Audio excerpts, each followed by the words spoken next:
So today's lesson is a continuation of yesterday's exponential word problems, but today we're going to look at population. So we're talking about population of people, animals, bacteria, radioactive material, etc.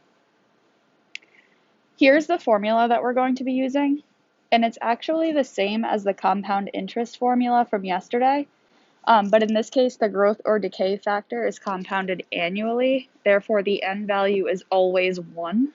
So previously we had a formula where we had an n value included and we would substitute in whatever value would be appropriate.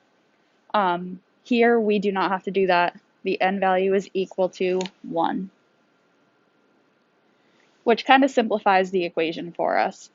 We now just have A is equal to P times 1 plus R raised to the power of T. All of our values are the same as yesterday, so P is the principal amount, or the starting amount. I'm going to add that in here because if it's population, it's the starting population. 1 plus R, which is the rate. Rate can be increasing or decreasing in this case.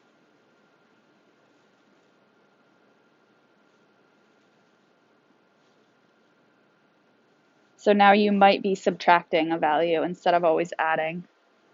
Okay, previously R was over N. We do not have that N value because it's just 1 for population. And T is still time in years. Just like we talked about yesterday, our general form is A times B to the power of X. So our B value in this type of problem is 1 plus R. That is your growth or decay factor. Okay, let's take a look at the first example. It says Mexico has a population of approximately 110 million. If Mexico's population continues to grow at an annual rate of 1.42%, predict the population of Mexico in, we're going to do two different ones, 5 years and 10 years. So we're going to use the model that I went over above.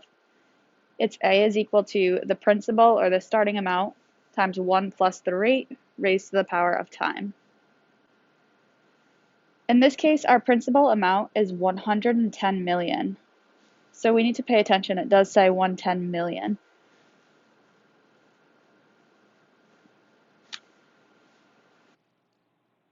Okay, so the annual rate grows at 1.42%. If that's the case, then the rate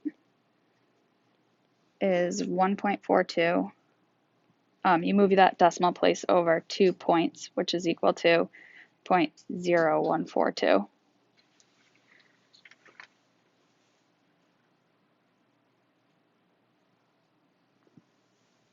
For the time, in part A, you are completing the time for 5 years.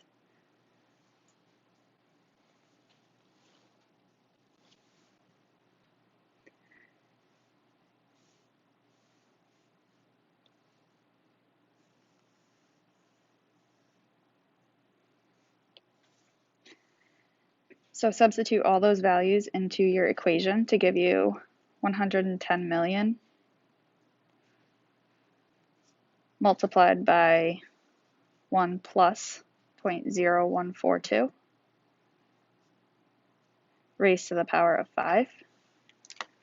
And if you type that into your calculator, you should get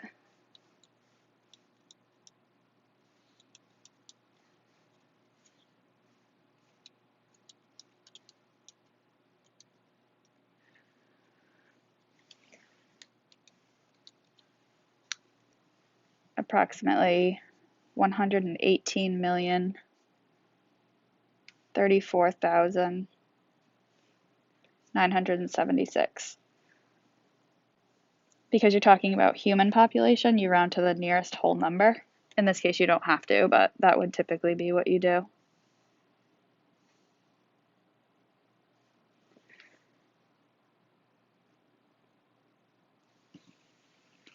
All right, and for part B, you're going to use the same equation, but the only thing you're going to change is your time value.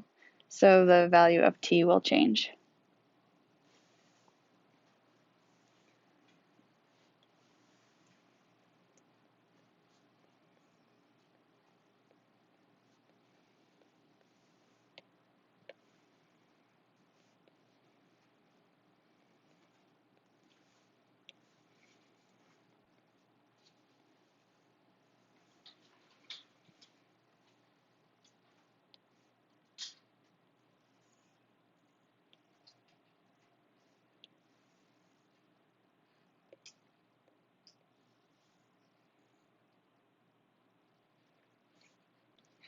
When you substitute those values in, you have 110 million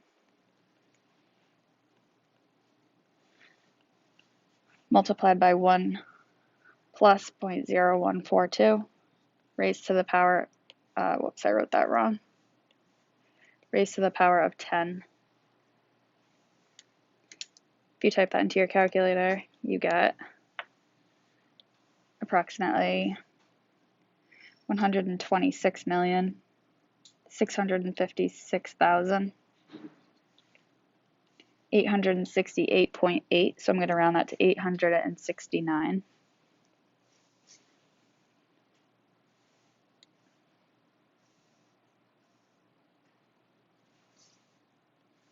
So if you start with a population of 110 million, after 5 years you have a little over 118 million with the population increase, and after 10 years you have just about 127 million.